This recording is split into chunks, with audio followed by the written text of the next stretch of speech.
The most frequent situations where an insurance company might request an examination under oath, it's if there's a fire usually. About 99% of the insurance companies will request an examination under oath in fire cases, will request an examination under oath in theft cases, especially if you are dealing with a situation where there is theft of jewelry, for example, or theft of some other precious items, especially if, for example, the theft happened when you were out of town. They consider this a reason why they could request an examination under oath. And in other cases too, most frequent cases where they request examinations under oath is in cases involving no-fault benefits, where basically you get injured in an auto accident and the insurance company is requesting an examination under oath. So, as I said, during the program, I welcome your calls. The studio phone number here is 313-778-7600. Again, my name is Rabih Hamawi, and my office phone number is 248-905-1133. If you have any questions for me after the program, my office is located in Southfield, and the address is 2000 Town Center, Suite 1900 in Southfield, Michigan, and you can visit my website at www.hamawilaw.com. So first, to go back to our topic for tonight, in examinations under oath, first we will talk about examinations under oath request in property insurance cases. And property insurance policies, when I say cases, I'm talking about policies. Property insurance policies are policies that involve either a homeowner policy, a commercial property policy, it could be a dwelling policy, it could be other types of policies like, for example, inland marine. Inland marine policies are policies where you are insuring some precious items, some jewelry, some fire, whatever the case is. So an insurance company, after you submit a claim, at one point of time, they will ask you for an examination under oath, where they will ask you questions under oath in the presence of a court reporter. So there's going to be a court reporter that's going to be typing and basically typing down everything that you say, you testify to in an examination under oath proceeding. The examination under oath usually will happen at the insurance company attorney's office and usually will be conducted by their attorney. So what does that mean? And most of the time I get questions, okay, should I attend or should I submit to an examination under oath alone? Or should I submit to an examination under oath unrepresented by an attorney? We will be talking about this later, but I will tell you right now the basic rule of thumb is you should not go to an examination under oath without representation. And we will talk later why. To continue back in the examination under oath, usually when there is an examination under oath request, you have to comply with it, meaning you have to cooperate with the insurance company investigation and you have to submit to the examination under oath. And for most people that may be unfamiliar with this, usually there will be 2 to 5 or 6 pages request that will ask you to bring with you or submit beforehand some type of information. This is, again, right now, in this segment, in this part of the program tonight, we are talking about property insurance policies. So you will be asked to provide some information. So what type of information you will be requested to provide? Usually it's financial information such as your tax returns, your bank statements. Sometimes they might ask you to bring proof of employment, like a pay stub. If you are self-employed, you can bring a 1099 form for the prior year. Or you could bring other proof of employment. And the reason why they ask for proof of employment, because they're trying to determine if you have income. So they're really asking for proof of income. Why? Because the insurance company is always trying to determine if the claim that you are submitting to them can be substantiated, can be proved. So one of the methods how they can prove if your claim is legitimate or not is by proof of income. For example, let's say you are away in Mexico. That sounds good right now. Let's say you are away in Mexico, and while you're in Mexico, there is a theft at your apartment or at your home, and thieves steal, let's say, personal property, jewelry, and some other items are, let's say, valued at $100,000 or more. And you submit a claim for the insurance company for $100,000. And let's say they want to see if you have income that support the value of the claim that you are submitting to them. So that's why they ask for financial information. Some other things they might ask you for, they might ask you for your whereabouts, like where were you when the theft or the fire happened. They might ask you some information related to, and recently, when I say recently, I would say in the past couple of years, they have been asking a lot to do a cell phone download. This is part of the examination under oath, where basically they will bring an examiner that will download your phone. And download your phone means we'll get a copy, an entire copy of your phone. And sometimes, this process might be a little bit intrusive. So what do you have to do? Do you have to comply? Well, yes, you have to comply, and there are limitations. We will talk about them a little bit later. But, for the beginning of this program, we're just talking in general about what is an examination under oath. In property insurance policies, an examination under oath is part of your policy, which means what? Which means you are required to do it by contract. Most policies, when I say most, I'm saying most, I'm not saying all. Most policies will require you to submit to an examination under oath. So if there's a dispute between you and the insurance company, the very first thing you really have to look at, you have to look at your policy. See, does your policy give the insurance company the right to request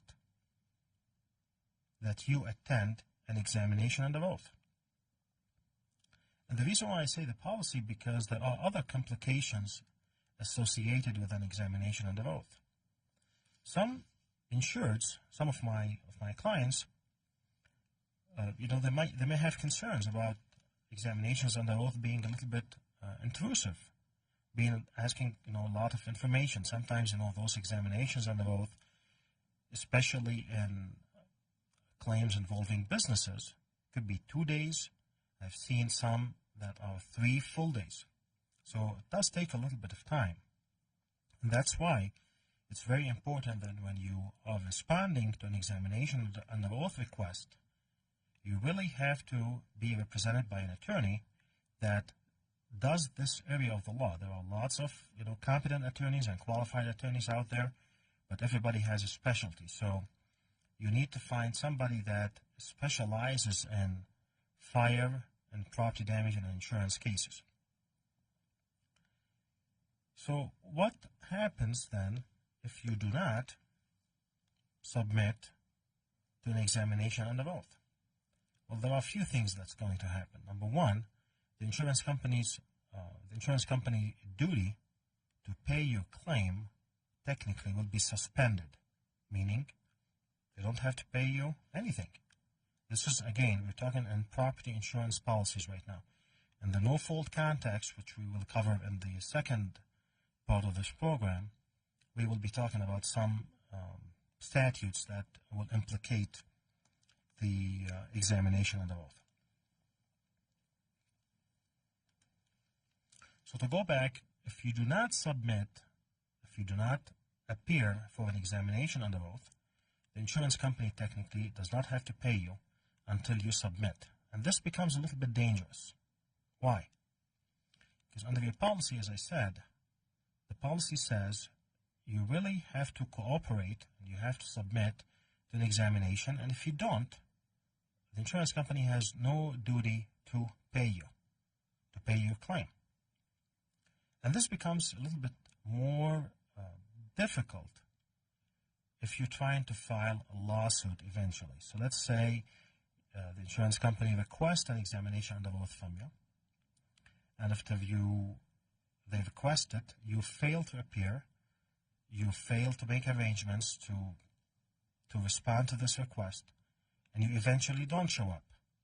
Then the insurance company will end up denying your claim for failure to cooperate, because you did not do what they have asked you to do, and therefore they have no duty to pay you.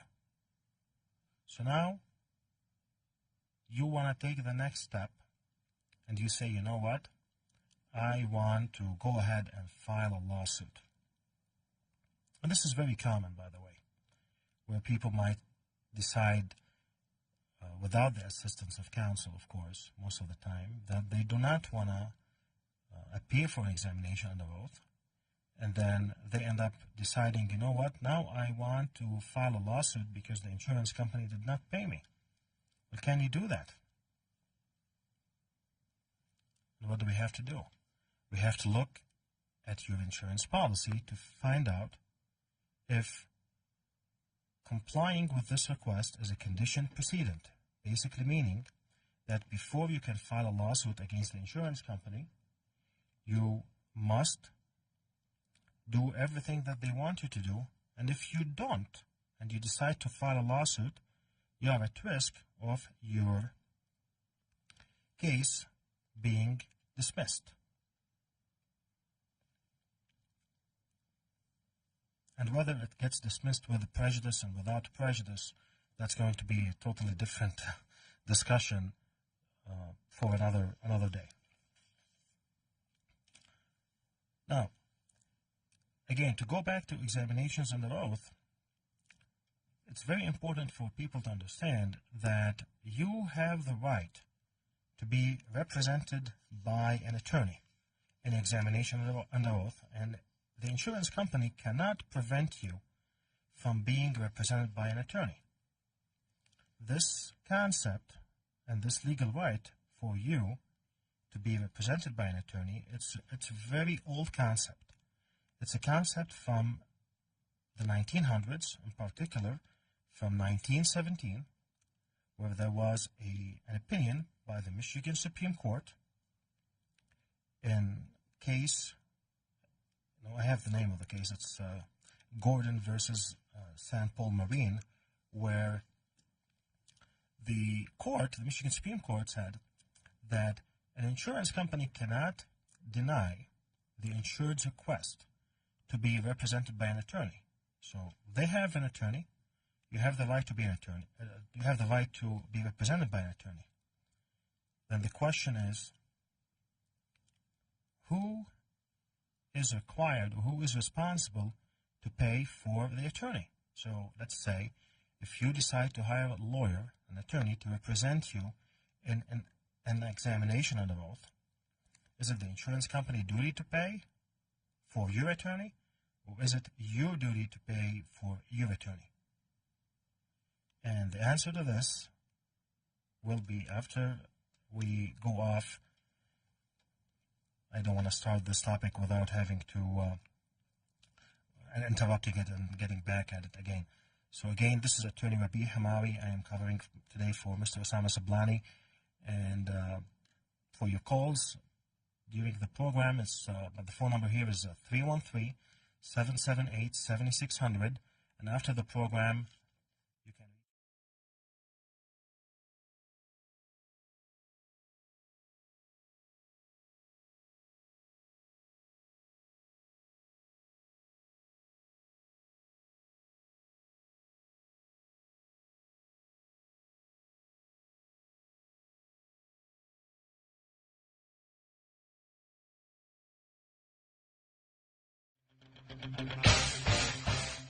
So, you've decided to go to college. That's cool. So, pop quiz. Which is a better way to earn your degree?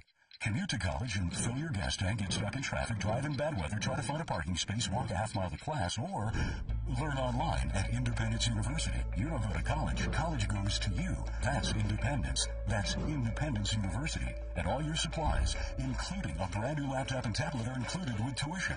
Independence U for an independent you. Call 1-800-556-7791. Are you getting the most out of your Medicare plan? Are you sure? Many people with Medicare are eligible for plans that include extra benefits in addition to those found in original Medicare. Benefits like dental, vision, and prescription drug coverage. Call now to see if you're eligible to enroll. A consultation is free with no obligation to enroll. In addition to hospital and medical coverage, at no extra cost, you could also get coverage for prescription drugs, dental, hearing, vision, and more. In many areas, plans with benefits are available with $0 copays for many services, $0 monthly premiums, or $0 deductibles. That's hospital, medical, prescription drug, dental coverage, and more included in one plan with premiums that may be as low as $0 a month. Call now to see if you're eligible to enroll. The consultation is free and there's no obligation to enroll. Call 1-800-571-8580. That's 1-800-571-8580. Listen up, America. Are you or a loved one suffering with an addiction to alcohol, opiates, prescription painkillers, or other drugs? There is hope. Medication-assisted treatment is proven most effective for opiate addiction recovery. Utilizing medications such as methadone, Suboxone, and Subutex, combined with inpatient treatment, you can achieve lasting recovery. Most insurance is accepted, so call us now.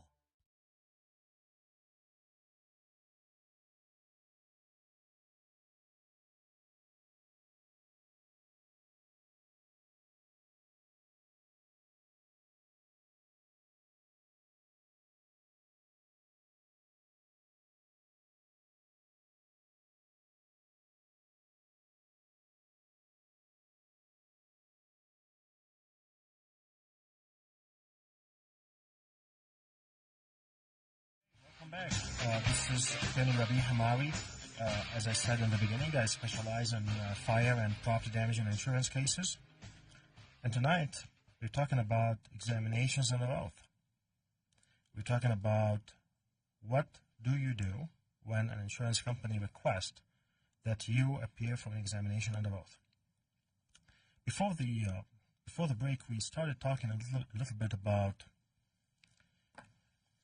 what is it that you do when an insurance company requests an examination under oath. And just to give the phone number here at the studio, it's 313-778-7600. I welcome all of your calls. I'm happy to answer any questions related to fire, property damage, and insurance coverage cases, and again involving examinations under oath. After the program, you can reach me at 248-905-1133. So we started talking before the program, before the break, about the right to be represented by an attorney. And Michigan, especially in those types of cases, and I think it's very important for people to know that, because a lot of insureds, when they have a dispute with their insurance company, especially when there is a request for an examination under oath, and they decide that, you know what, I want to be represented by an attorney. Do I have to pay for that attorney? And the answer is, Michigan follows on those cases the American rule, which basically means that if there is no statute, no contract, or no court rule that allows for attorney fees, then you have to pay your own tab, which basically means you have to pay from your pocket. And sometimes this becomes a little bit sensitive topic, especially lots of times if you have a fire, let's say, and the fire is, let's say it's a total loss, and now you are displaced, you're out of your home, you're living somewhere else, and you don't have the money to pay for an attorney to represent you in EO. So this becomes a judgment call on the insured's part. So that's why if you have to retain an attorney in that process and in the proceeding, in the examination under oath, you really have to decide whether you want to pay for an attorney. And the answer most of the time is you really should consider seriously the consequences of going to an examination under oath without an attorney. Why? As I said in the beginning, if you go to an attorney's office, to the insurance company attorney's office, the insurance company is going to have their attorney. They're going to have, obviously, a court reporter there that's going to be typing, because eventually they want to get a transcript of the proceeding. Most likely there's going to be the claims adjuster that's adjusting your claim. It's going to be there. And there's going to be, depending on the insurance company, some companies, they have something called special investigation units. And if they have a special investigation unit, somebody from the SIU will be there. So technically there's 3, potentially 4 people there representing the insurance company, and there's you. So that's why you really want to be represented by an attorney. And most attorneys, depending on your case, might be willing to represent you on a contingency fee basis. But that's obviously a topic for another day.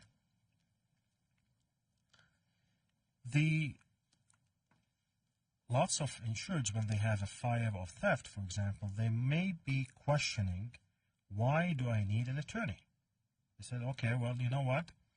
I just had this fire. Maybe I am better off just doing this on my own. And if my claim gets denied, then at that time I will maybe reach out and find an attorney. And that's really not the proper way to handle this. Why?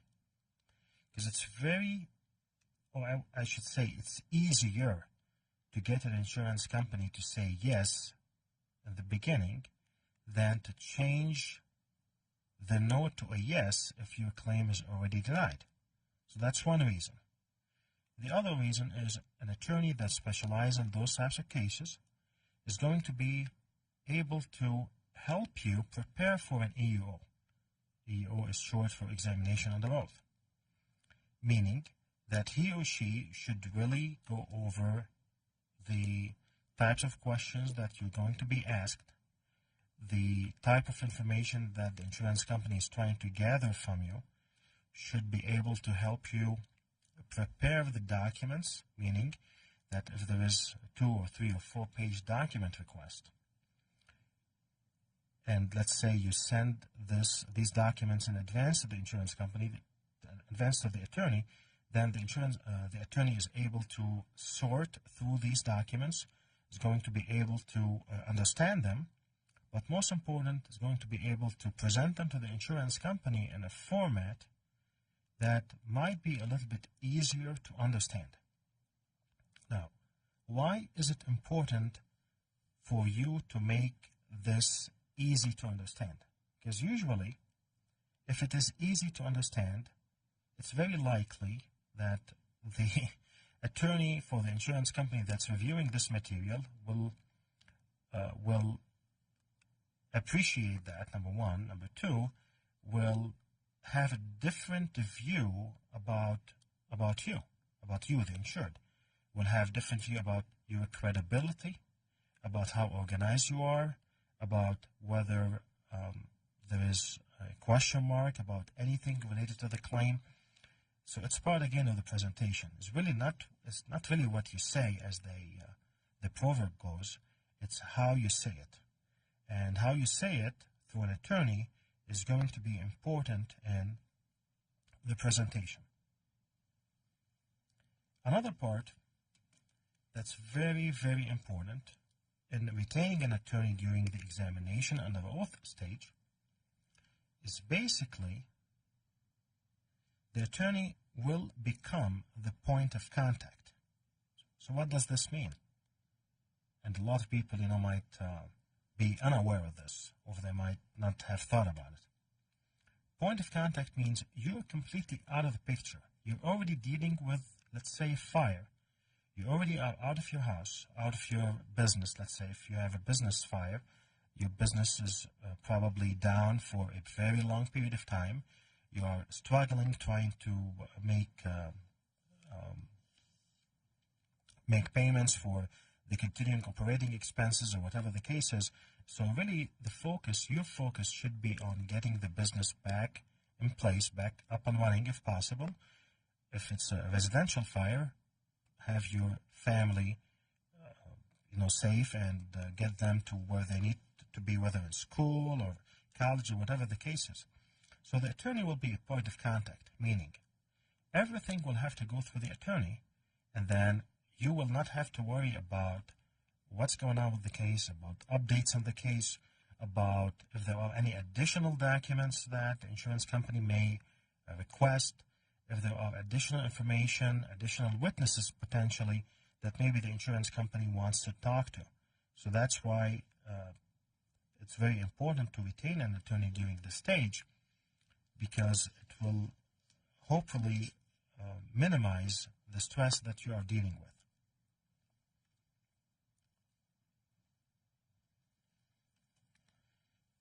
There are other things that will be important to consider in examinations under oath, and this is I don't want to say very common, but it happens, where sometimes if you are not represented by an attorney and you are asked questions during an examination under oath, you may testify and give testimony about information that could be incriminating, meaning that you really, you should not testify, as we know, under the Fifth Amendment of the United States Constitution, you have the right to remain silent. And the question is, when it comes to the privilege against self-incrimination, is now the insurance company attorney is asking you questions that could be incriminating. Let me give you an example. Let's say if you have a business that is a cash business. Cash business could be, restaurant, a gas station, really anything that's cash, where the insurance company, after a fire, requests from you tax records, tax returns for, let's say, 3 years. And your tax returns show an income that's very low. And then during the questioning, they're asking you about, well, how do you generate revenue? How do you make money, basically? And the answer is, well, I have a lot of cash income. And then the next thing after that, you're saying, and yeah, by the way, I don't report the income. So now you potentially, if you are testifying to that effect, and you are required, again, as I said, under an examination under oath, you are required to answer the insurance company questions that now you may have just incriminated yourself by basically putting on the record. Remember, there's a transcript that's going to be produced or generated at the end of the examination under oath. So do you proceed with that testimony? Well, the approach should be, you've got to anticipate beforehand. And if this is a situation, that's why it's very important to have an open and frank discussion with your attorney about things that may be problematic for you before you go on the record, and again, before you submit to an examination under oath. It's very important here for insureds in general to understand that although you have the right to remain silent under the Fifth Amendment, in the meantime, if you do not answer the insurance company questions, there is a very good likelihood that your claim is going to be denied. So this is a balancing act. And that's why when it comes really to this, to that extent where you are really deciding whether to answer questions or not, and when you have issues in your case, so to speak, that's why it's very important to have a discussion with your attorney. Now remember, we have many, many cases from the Michigan Supreme Court and the Michigan Court of Appeals and in the Eastern District of Michigan, basically holding that if you do not answer an insurance company question because you decide to assert your Fifth Amendment privilege against self-incrimination, the insurance company has no duty. This is very important. It has no duty to pay you for your claim.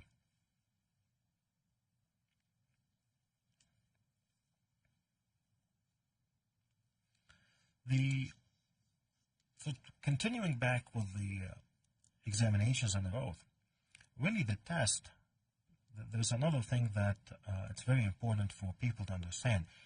The examination under oath is a test for credibility, meaning whether you are lying or not. There's no test about whether you are smart, how you look, what you eat. This is all doesn't matter. What really matters is whether you are being truthful in the information that you are providing to the insurance company. So why is this important? This is important because you really should not have to worry about how you're going to look, how you're going to come across, whether the insurance company attorney and the claims adjuster is going to like you or dislike you. This is all not relevant. What's really relevant is whether you are saying the truth or not, whether you are lying. And when I say lying, it's very important for people, I think, to understand that sometimes you are not lying intentionally. And sometimes you're not even lying. But sometimes what you're doing is you are testifying and you are saying things that you really do not know. You have no information about. So how do you know that? Well, here what happens when you start answering questions, and when your questions are starting with maybe, I think, when you start saying things like this means you really don't know. And the insurance company wants only to know about information that you know, meaning you know 100%.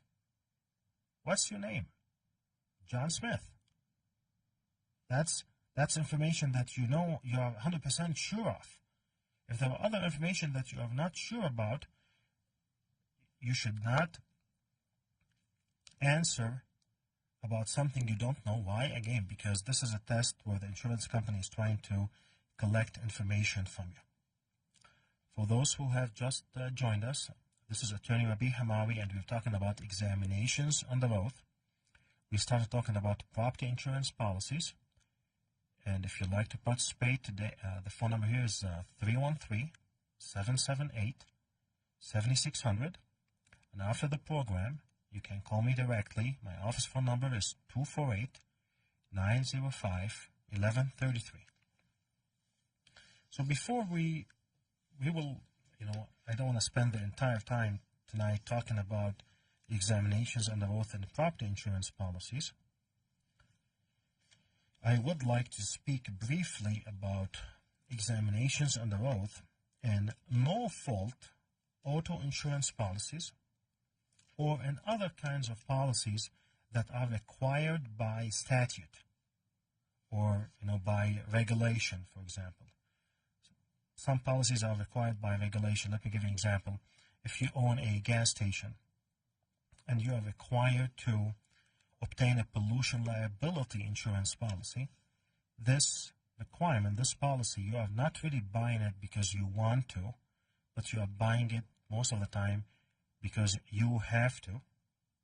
And why? Because there is a federal regulation by the Environmental Protection Agency, and there are state regulations that basically adopt the EPA regulations saying you have to buy this types of policy. So, an examination under oath and no-fault auto insurance policies are a little bit different. Why? Because as we know, we have a statute in Michigan. We have the No-Fault Act. And the No Fault Act requires an insurance company to promptly pay an insured for his or her injuries. So if you, let's say, let me give you an example. Let's say, God forbid, you are injured in an auto accident. You go to the hospital and you're, let's say, admitted. Can an insurance company not pay your claim or your claim for benefits because you have not submitted to an examination under oath? And the answer is no. They cannot. The insurance company has a duty under the No Fault Act in the state of Michigan. And as we all know, there's a lot of debate going on about the No Fault Act. Nonetheless, it is the best system in the country when it comes to benefits for injured individuals as a result of an auto accident. Of course, as we all know, there are lots of discussions. There have been a lot of discussions, especially over the past probably 2 to 8 years now, talking about trying to reform the No Fault Act. But today we're not talking about this. We're talking about whether the No Fault Act is the best from a benefits when it comes to people that are injured by auto accidents, and the answer is it is. I don't think anybody can dispute that. So can an insurance company, when it comes to no fault claim, suspend payment on your medical bills for your injuries subject to you complying with an examination under oath? And I think the answer to this question was resolved back in 2002. There was a case called Cruz versus State Farm that does not address everything that we've talking about, but what it does say that the insurance company has a duty to basically promptly pay the claim, and we know this is by the No Fault Act as well. And eventually, let's say now you are released from the hospital, you're back home, and at that time the insurance company decides to take an examination under oath from you, then they can do that. But they cannot, and this is again by the case law, and until the case law changes, I do not make the law, I just follow the law, and this is the law as it stands now in our state. So the insurance company cannot make payments for the additional no-fault benefits contingent upon you appearing for an examination under oath. Why? Because the language from the Cruz case talks about the idea that no payment for benefits until there is a compliance with an examination under oath, it's simply not valid. However, the insurance company has the right to obtain an examination under oath, but again, in no-fault cases, because there's a statute, the situation will be a little bit different than in property cases where there is really no statute, and it's primarily, and I would say exclusively, an issue that's contractual, meaning there's a policy between you and between the insurance company.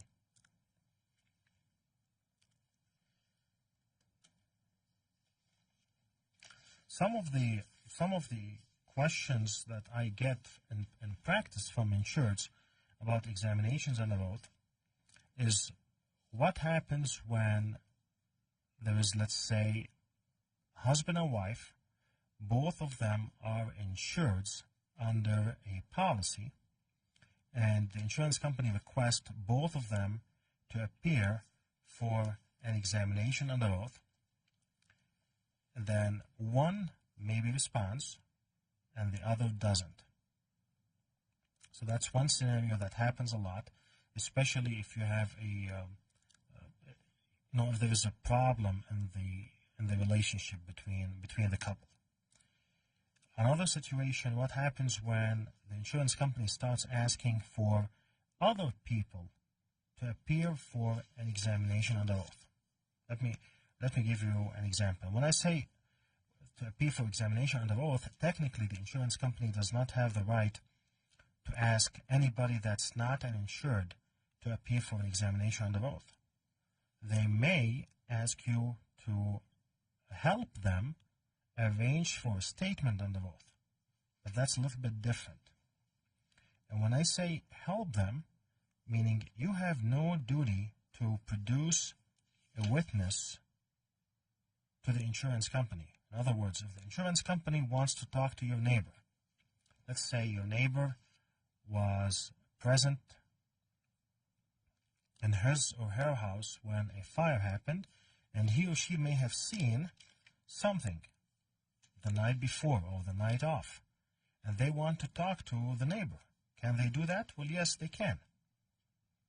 Can they ask you to give them the neighbor's phone number? Yes, they can. And let's say you go knock on your neighbor's door and you ask your neighbor, could you please give me a phone number because the insurance company wants to talk to you? And let's say the neighbor says, no, go away. Because that happens a lot. People don't want to be involved in situations like this where there is a lot of chaos or there is a lot of headache for whatever reason. We know a lot of people are very private. So if you cannot obtain that information, you are not required to do anything else. You are at least trying to help them, but the insurance company cannot deny your claim because you could not obtain the phone number of your neighbor. It's very important for people to know that because I understand that there's a lot of people out there, and I would say not only a lot of people, the vast majority of people are good people. They're trying to do the right thing, and they say, you know what, I want to help the insurance company any way I can. Let me just go knock on my neighbor's door, knock on the guy down the street, do whatever I need to do. But you need to understand, although those efforts are appreciated, they are not required. And when you start volunteering to do things, it could become problematic for you because, people, as I said, they might not want to be involved in situations where they know there could be potential litigation. I had a case recently where one of the insured wanted to, went to her neighbor to try to get the phone number, and the neighbor did not give it to her, and then the claim ended up getting denied because the insurance company alleged that my client had a duty to provide the phone number. And that's not the case. That's not the I would say status of the case law in the state of Michigan. And until that change, this is the status. And please keep in mind about this when you have an insurance claim. Other types of policies that I really wanted to talk about briefly tonight is some other miscellaneous policies. Especially, I would want to focus a little bit on the life insurance policies context. Sometimes, most life insurance policies, they do not have basically a requirement for an examination under oath. So, in life insurance policies, and there are reasons why, in life insurance policies, most policies might not obviously examination under oath because, obviously the insured, most of the time after when there's a claim, meaning there's a death, the insured is not available anymore, he or she is deceased. But there could be other methods that's similar to examination under oath where the insurance company might request to obtain information from the insured or the insured family or in any other ways. One of the ways how they could try to do that, especially if there is for example, situation where we are dealing with death within the contestability period, which is the 2-year period after the policy is issued, insurance company might try to request from the usually, the insured's representative or the beneficiary, whomever is in charge of the person's affairs. They might ask for the medical records to find out, okay, was there any misrepresentation of the application when this insurance policy was taken? And this is really, the focus is if there's a death within the 2-year period after the policy is issued. I think we have Keith on the line. Hello, Keith. Hello, Keith. Hello. Keith, are you still with us? I think we're having some technical, probably, or connection issues with Keith. So we're talking about life insurance policies, and it's really important here to keep in mind when it comes to life insurance policies on a separate note that if you have taken a life insurance policy, let's say 15 years ago when you were in a relationship A, and now you are in a relationship B, make sure when your family situation change, your loved one's situation change, that you are updating your beneficiary designations on the life insurance. Why? Because if you were married 15 years ago and you ended up getting divorced, and now you have a new wife or a new husband, you want to make sure that your beneficiary designation is changed, so the proceeds, if God forbid you die, you pass away, goes to the appropriate person that you want the money to go to. Some other things, just to jump back here to the examinations under oath, and to kind of go back and start with, I would say, end where we started, in property insurance policies. And again, for those who are just listening to us, just started listening to us, the phone number here is 313-778-7600, and this is Attorney Rabih Hamawi.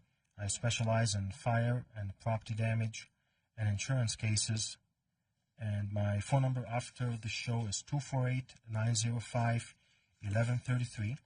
I'll be happy to answer any questions you may have. I do not charge a fee for consultation, and I'm happy to talk to anybody with any legal issues related to examinations under oath or anything related to fire and property damage and insurance cases.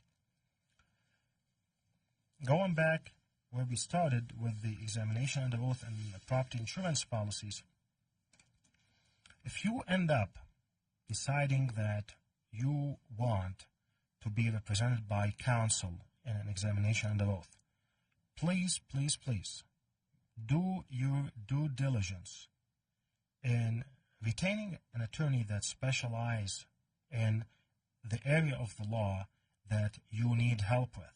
For example, if you have a problem with medical malpractice, there's a lot of qualified medical malpractice attorneys. You don't go to a person that does a DUI to, for example, ask him or her to represent you in examination under oath. That's very important. Why? Because you need to make sure the person is familiar with the case.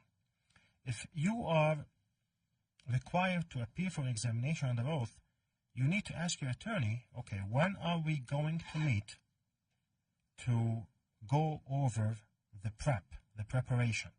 When are we going to meet to go over sample questions? When are we going to meet to clarify issue A or issue B or issue C? That's very, very important. And the reason why this is very, very important, because it's called an examination, right? So, in order for you to do good in any examination, you need to prep. You need to make sure that you are going over sample questions. And if the attorney is not doing that, then potentially the attorney is probably not doing his or her job properly. And you need to talk to him or talk to her, say, you know, I understand you're busy, but this is part of the case, and I want to make sure that we do the prep. Just some procedural things for people to keep in mind. Examinations under oath are long, meaning, you know, they could last few hours. As I said before, I've had cases where they last 2 days, sometimes to 3 days. So when that happens, you really need to think about it as an exam where you are prepping, you're eating in the morning, you don't go to examination under oath without having something to eat. You dress in a very normal way, like you always dress. Don't try to come across as the person that different than who you really are. I always give some other tips I say to my clients is, you know, don't wear jewelry, don't put a lot of, you know, don't wear some interesting colors or anything like this. And always retain an attorney that specializes in this area of the law. This is, again, Attorney Rabih Hamawi, and the phone number here is 313-778-7600. My office, as I said, it's located in 2000 Town Center, Suite 1900 in Southfield, Michigan. And my phone number is, after the show, is 248-905-1133. And for those who may want to check my website, it's www.hamawilaw.com. That's HAMAWI law.com.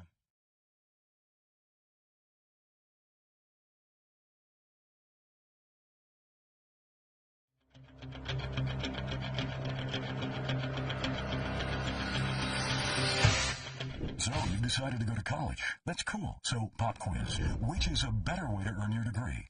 Commute to college and fill your gas tank, get stuck in traffic, drive in bad weather, try to find a parking space, walk a half mile to class, or learn online at Independence University. You don't go to college. College goes to you. That's Independence. That's Independence University. And all your supplies, including a brand new laptop and tablet, are included with tuition. Independence U for an